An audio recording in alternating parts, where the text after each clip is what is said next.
Friends, Odia घर channel को स्वागत।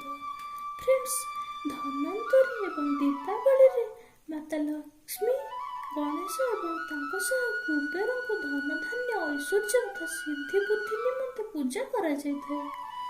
घरे पूजा समय लक्ष्मी को फोटो किंबा मूर्ति निकट में एक लाल वर्णर पांची रे एक कौड़ी, नाली शंखा, गोटा गुआ एवं गोटे 1 टंकिया कहेन बांधी दे एक घिया दीप प्रज्वलन करी श्री गणेश, लक्ष्मी एवं कुबेर को स्मरण करी पूजा करंतु।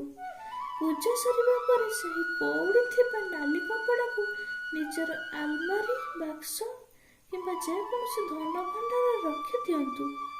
से भंडार रे नाली सिंदूर रे स्वस्तिक चिन्ह अंकन कर दियंतु। यह द्वारा माता लक्ष्मी अशेष आशीर्वाद मिलता है एवं माता लक्ष्मी आपण घरे स्थिर हो रही जाती। धन धान्यर अभाव तथा रोग व्याधि केबे होई न थाए।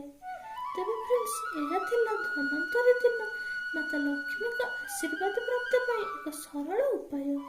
यदि भिडियोटी आपको भल लगी था तो लाइक, शेयर एवं कमेंट कर दियंतु।